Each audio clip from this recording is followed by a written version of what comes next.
Hello મિત્રો, કેમ છો બધા? મજામાં છો? અમે પણ મજામાં છીએ. તો આપણે મસ્ત રીતે એક રેસીપી લાવ્યા છીએ કારેલાની, સ્પેશિયલ ડાયાબિટીસવાળા માટે. આનાથી ફૂલ તમારે ડાયાબિટીસ કંટ્રોલમાં રહેશે. ખાવો તો કોઈ નુકસાન પણ નથી અને 12 માસ તમે સ્ટોર પણ કરી રાખશો. તો ચાલો શું બનાવીએ મિત્રો, આપણે જોઈએ. આખો વિડીયો તમે જોજો, બરાબર? હવે આ રીતે આપણે બે બાજુથી દાંડલા કાપી લેવાના. પછી આટલા છોતરા કાઢવાના નથી. આની અંદર જ બધું બહુ મસ્ત વિટામિન હોય છે. એને આ રીતે કટ કરી દેવાના, બી કાઢવાના નથી. પછી એને આ રીતે આપણે બધા પીસ કરીને તૈયાર રાખીશું. બિલકુલ બી નહીં આપણે કાઢવાના. આ રીતે ચાલો મિત્રો, આપણે બધા કારેલા આ રીતે કરી લઈએ. ઓકે,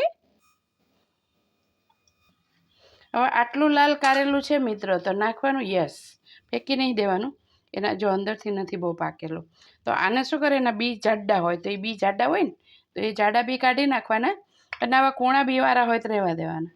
ભલે લાલ છે પણ કૂણા બી છે, એની રીતે નીકળી જશે. પછી એને આ રીતે આવી રીતે આ કારેલું આમ કાપી લેવાનું. આટલું ખાલી પાકું હોય ને તો નો પ્રોબ્લેમ, પણ અતિશય બહુ પાકું હોય તો નહીં નાખવાનું. આ રીતે આપણે આની બધી રીતે ચીરિયા કરી લઈશું. તો હવે મિત્રો, આમાં એક લીંબુ આપણે નીચોવ્યું છે, બરાબર? એક લીંબુ અંદર આપણે નાખી દેવાનું, એડ કરી દેવાનું. અને પછી નાખીશું આપણે નમક. આટલું મીઠું આપણે નાખી દેવાનું છે. સ્પેશિયલ રેસીપી છે આ મિત્રો ડાયાબિટીસવાળા માટે, તો શ્યોર બનાવજો. અને આપણે હળદી નાખીશું.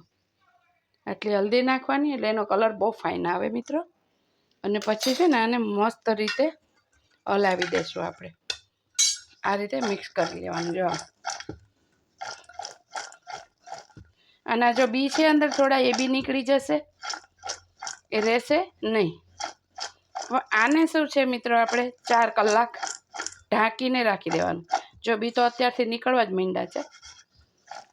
હવે આનું પાણી થશે, અંદર પાણી થાય એટલે આને 4 કલાક ઢાંકીને રાખી દેવાના. જો કેટલો મસ્ત રીતે કલર આવે છે. અને બધું અત્યારે કોરા છે ને, તો બધું પાણી થઈને નીકળી જશે. એટલે આ તમને બિલકુલ મિત્રો, બિલકુલ કડવું બિલકુલ નહીં લાગે.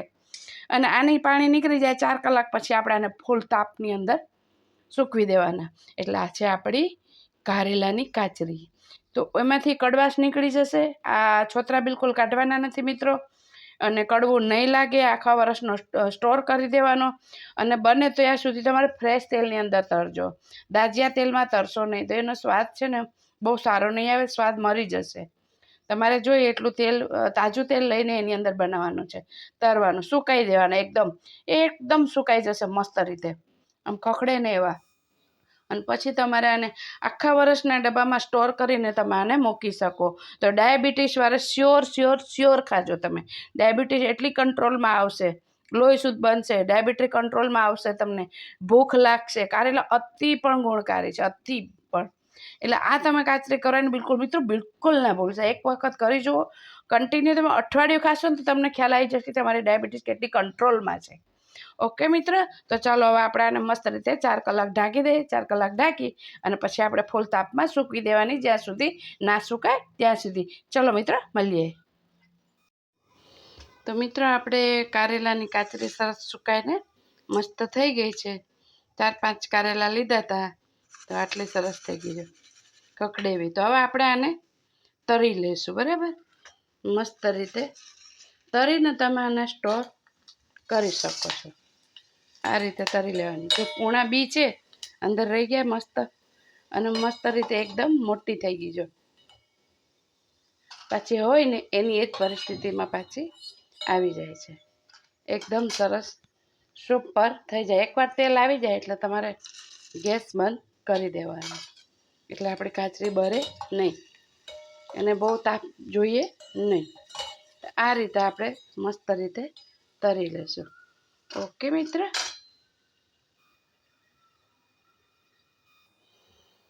આપણી કારેલાની કાચરી થઈ ગઈ છે તૈયાર. એકદમ કોળકોળી થઈ ગઈ ને, તળીને એક જ દિવસની અંદર રેડી બની ગઈ. જો એકદમ મસ્ત રીતે, તેલ પણ નહીં રહે. અને આપણે પસંદ આવે ને મિત્રો, તો મરી પાવડર થોડોક નાખી દેવાનો, તો મજા આવે. કેમ કે આપણે અંદર લીંબુ અને મીઠું તો નાખ્યું જ છે. કડવી બિલકુલ લાગતી નથી મિત્રો. તો સ્પેશિયલ ડાયાબિટીસ માટે છે. તમે અઠવાડિયું તમે જમતી વખતે લ્યો 100% ને 200% ડાયાબિટીસમાં ફેર પડી જશે. અને કડવી જરાય નહીં લાગતી અને જમતી વખતે આપણે ખાઈએ તો બહુ જ સારી છે, ગુણકારી છે, અતિશય ગુણકારી છે. તો મિત્ર કેવું લાગ્યું કહેજો. લાઈક શેર અને સબસ્ક્રાઈબ મિત્ર જરૂર કરજો. અને ડાયાબિટીસ હોય એ તમે 100% એકવાર આને ઉપયોગ કરી જોજો. તમને ખ્યાલ આવશે ગોળી કામ નહીં કરતી એટલું આપણે આ કારેલા કામ કરે છે. ઓકે મિત્ર, લાઈક શેર સબસ્ક્રાઈબ મિત્ર જરૂર કરજો.